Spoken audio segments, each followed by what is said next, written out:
नमस्ते एवरीवन। मेरा previous topic था, मैंने आपको बताया ही था कि मेरा प्रीवियस टॉपिक क्या था। प्रीवियस टॉपिक में मैंने आपको बताया था कि हमें कैसे उत्साहित रहना है, कैसे हाथों उत्साहित रहना है। और कुछ लोग हमें उत्साहित करते हैं, कुछ लोग हमें हाथों उत्साहित करते हैं। दैट इज़ द मोटिवेशन और द डीमोटिवेशन। नाउ मैं आपको ये बताना चाहती हूँ कि हमें लगता है कि हम ये कर रहे हैं, इस बात का घमंड और ईगो हर इंसान को है। आज मैं आपसे बात कर रही हूँ तो मुझे लग रहा है मैं I am talking to you. No, I am not talking to, my soul is talking to you. तो if other person is talking to you, it doesn't mean that the Radha, Swati, many more names, तो हमारा recognition नाम से है। तो हमने कहा कि इसने बात की ऐसे, इसने ऐसे बात की, इसने ऐसे बात की, इसने ऐसे बात की।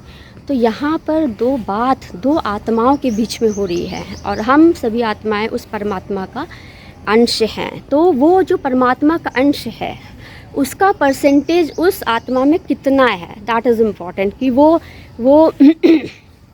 तो ये बहुत ही मैटर रखता है। उसके अकॉर्डिंग ही जो है वो उसके अकॉर्डिंग बिहेव करती है। अब जो भी आप एक छोटा सा एग्जांपल ले लीजिए, एक आर्टिस्ट है, वो सोचता है कि मैं कितना बड़ा आर्टिस्ट हूँ और मैंने ये पेंटिंग बनाई है, ठीक है। फिर कोई आप एक छोटा सा एग्जांपल ले लीजिए, कुक है, वो सोचता है अरे मैंने कितना अच्छा खाना बनाया है, ठीक है। एक टीचर है, वो सोचता है मैं कितना बड़ा टीचर हूँ, मैंने कितने सारे प्रिंसिपल, कितनी सारी थ्योरीज़ दे दी हैं और क्या बोलते हैं कि मेरा तो बहुत ही नाम है, मुझे तो नोबेल प्राइज़ मिल गया, मुझे तो ये अवार्ड्स मिल गए, मुझे तो ये हो गया। तो ये हमारी भूल है। आपके अपने कर्मों के अनुसार जो है आत्मा आपको रिस्पॉन्स देती है। आपने देखा होगा कुछ लोग बहुत ज़्यादा एक्टिव होते हैं, उनका परसेप्शन, उनका इंटेलिजेंस इतना शार्प होता है कि वो इमिडिएटली परसीव कर लेते हैं। और कुछ लोग क्या होते हैं, उनको कुछ भी बोलते रहो समझ ही नहीं आ रहा होता है। और आपको क्या लगता है कि आज आप बहुत हाईली एक्टिव हैं, क्या पता कल आप बिल्कुल एक्टिव ही ना रहें। इवन कि आपको लगता है कि आप बहुत अच्छे कुक हैं, हो सकता हो कि सर्कमस्टेंसेस और परिस्थितियाँ ऐसी हो जाएं कि आपको समझ ही नहीं आएगा कि नमक 1 चम्मच डालना है कि 2 चम्मच डालना है। डालना नहीं, that is a reflex action. आपने बायोलॉजी में पढ़ा होगा कि हमारे सेंसरी ऑर्गन्स होते हैं। तो हम जैसे कि हमें 1 गिलास पानी यूज़ करना है, हमें चाय में 1 चम्मच चाय पत्ती डालनी है, 2 चम्मच चीनी डालनी है, यदि हम 2 लोगों के लिए चाय बना रहे हैं। बट जब आप काम करते हैं इतनी जल्दीबाजी में होते हैं कि कुछ भी हो जाता है। आपने सोचा कि हम ऐसे वॉक करेंगे, तो आपके पैर किस रास्ते जा रहे हैं आपको नहीं पता है। तो कहने का तात्पर्य यह है कि कभी हम गाड़ी स्लो चला रहे हैं, कभी हम स्पीड में चला रहे हैं।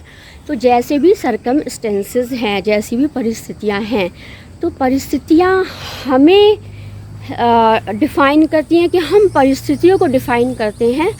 ये हमें सोचना है। आप खुद से आप अपने जीवन का अनुभव करिए कि कभी आपने कुछ बहुत अच्छा लिख लिया।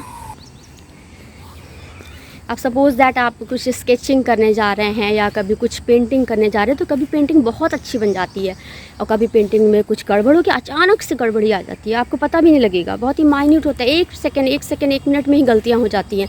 तो ये किसका दोष है? उस आर्टिस्ट का दोष है, किसका दोष है? या कुछ ऐसी परिस्थितियाँ हुई जिसके कारण वो उसका ब्रेन या उसके हाथ उस कोऑर्डिनेशन में नहीं रहे, जिससे कि ये गलती हो गई। तो फिर से मैं बार बार कह रही हूँ कि ड्राइवर कार ड्राइव कर रहा है, ड्राइवर को लग रहा है कि मैं ड्राइव कर रहा हूँ, no, the soul is driving a car. तो ये आप ऑलरेडी सुन चुके होंगे आपने इस बात को। लेकिन आप इस बात को अपने जीवन में कैसे समझेंगे? कभी देखिए आप जाते हैं, बहुत सारा पढ़ के गए आप एग्ज़ाम में डिफरेंट क्वेश्चंस को सॉल्व करने, आपने क्वेश्चन आपका पढ़ा हुआ आया तो आपने फटाफट लिखना शुरू किया और आपको लगा अब तो मेरे बहुत अच्छे मार्क्स आएंगे। लेकिन कभी कभी इतना माइंड डिस्टर्ब होता है कि सब कुछ आते हुए भी you will not able to speak even in interview. आपके अंदर बहुत क्षमता है, बहुत आप काबिल हैं, लेकिन आपके सर्कमस्टेंस से परिस्थिति कुछ ऐसी है कि आप वहाँ पे बोल ही नहीं पाएंगे। और कभी है कि कुछ भी ना आते हुए आप बहुत कुछ बोल लेंगे। तो मैं यही बार बार कहना चाह रही हूँ कि हमें इस बात का ईगो है, हमें इस बात का घमंड है कि हम कर रहे हैं, ये गलत है। अब जैसे मैं अभी बोल रही हूँ तो मुझे लग रहा है मैं बोल रही हूँ, नहीं। आपने सुना होगा कि अध्यात्म के क्षेत्र में आते ही जो है एक बहरे को सुनना आ जाता है, और एक ऐसा इंसान जो बोल ना पाता हो उसे बोलना भी आ जाता हो। ये आपने अक्सर सुना होगा। एक ऐसा इंसान जो चलने के काबिल ना हो तो उसे चलना भी आ जाता है। तो कहने का अभिप्राय यह है कि आपको कुछ भी नहीं आता, राइट? आपने कोई काम शुरू किया, but you have decided to do first, I have to do this work, but how and कैसे? When you start the work the automatically the things will be happen. या कहेंगे कि जैसे जैसे हम चलते जाते हैं रास्ते अपने आप बनते चले जाते हैं। आप जैसे कुछ करेंगे वैसे आप ईश्वर को याद करिए, देखिए आपको इमीडिएट आएगा, अच्छा इसको ऐसे कर दें, अच्छा ऐसा करते हैं, इसको याला ऐसे करेंगे, इसको इस तरह से कर देंगे, इस तरह, और एक कंप्लीट स्टोरी बन जाती है। एक कंप्लीट बहुत ही अच्छा सा मतलब पूरा एक आप जैसे एक प्रोजेक्ट रिपोर्ट आप बनाते हैं ना, उस तरह की एक फाइनल एक इस तरह से रिपोर्ट सी बन जाती है। आप ऐसे लिखते हैं किसी टॉपिक पे, तो ऐसे में क्या क्या लिखना है, तो आपको जिस टॉपिक पे ऐसे लिखना है उसकी जानकारी होनी चाहिए। जानकारी के बिना आप नहीं लिख पाएंगे। अब जानकारी कहाँ से लाएंगे? किताबी ज्ञान से लाना है और अनुभव के साथ लाना है। तो ये बहुत इम्पॉर्टेंट बात है। तो हम जो है हम आत्माएं हैं, हमने बहुत सारे जन्म लिए, हर जन्म का हमारा अपना एक्सपीरियंस है, और हमारे ग्रैंड मास्टर ने अलग अलग चक्रास के बारे में बताया है। मैं चक्रास की वीडियो बनाऊंगी बहुत ही जल्दी डिटेल में। तो हमारे शरीर में चक्रास होते हैं, तो जिस तरह से हम सोचते हैं, जिस तरह से हम बात करते हैं, उसी के अकॉर्डिंगली हमारे चक्र एक्टिवेट होते हैं और डीएक्टिवेट होते हैं। तो जो चक्र जिस तरह से सक्रिय होगा उस तरह की घटनाएं कह लीजिए, या कह लीजिए कि उस तरह की एक्टिविटीज़ आपकी लाइफ में होंगी। तो इसको और डिटेल में हम बात कर सकते हैं, लेकिन अभी आज मैं बहुत ही शॉर्ट में बात करूँगी। आप खुद से इस लेक्चर को सुनने के बाद आप अपने आप से एनालाइज करिए, अपने आप से सोचिए और समझिए कि कभी आप बहुत ज़्यादा एक्टिव होते हैं और कभी बहुत ही एक्टिव नहीं होते। लेकिन आप बहुत ज़्यादा एक्टिव नहीं भी हैं तो भी आप काम कर रहे हैं, और कभी कभी काम बहुत अच्छा रूप ले लेता है और कभी कभी काम बिल्कुल बिगड़ सा जाता है। कभी देखिए हमें लगता है कि अरे हम तो जा रहे हैं कहीं पे ट्रैवल करने, हमारा सब सामान पैक्ड है, ये आप पता लगा वहाँ पहुँचे, अरे हम तो ये भूल गए, अरे हम तो वो भूल गए। लोगों को लगता है कि we have lot of things, we can do this, we can do this, but कभी कभी सर्कमस्टेंसेस ऐसे हो जाते हैं कि सब कुछ बेकार हो जाता है।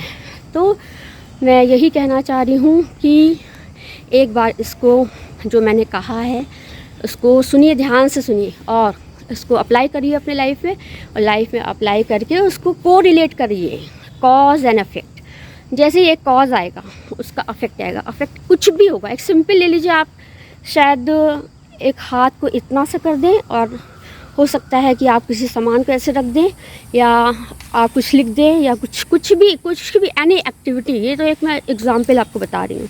तो ये सारी चीज़ें होती हैं। तो जहाँ पर कारण होता है वहाँ पर उसका प्रभाव ज़रूर पड़ता है। लोगों को समझ नहीं आएगा। जब आप चीज़ों को समझेंगे और उसको अपनी लाइफ में देखना शुरू करेंगे तब आपको समझ में आएगा।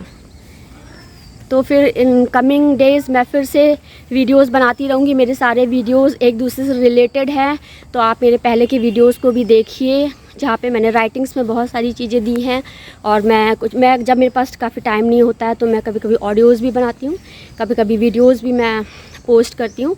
तो जैसे जैसे मुझे चीज़ें समझ में आएंगी और जैसे जैसे मुझे समय मिलता जाएगा मैं इसको करती जाऊंगी। तो आप इसको देखिए, समझिए, एक दूसरे से कोरिलेट करिए और फिर अपना कंक्लूज़न निकालिए। और मेरे चैनल को सब्सक्राइब ज़रूर करिए, लाइक करिए और अपने कमेंट ज़रूर पोस्ट कीजिए। और जो भी ये बातें मैं बता रही हूँ इसको आप ज्ञान कह सकते हैं। तो इस ज्ञान को जितना आप ज्ञान बांटेंगे ज्ञान बढ़ेगा। तो बांटना क्या है? Share videos. तो आप वीडियोज़ शेयर करिए अपनी फैमिली और फ्रेंड्स में, उस ज्ञान को आगे बढ़ाइए। तो I will be very thankful to all of you. Please like, subscribe, share and post comment on my videos. Thank you everyone. Namaste everyone.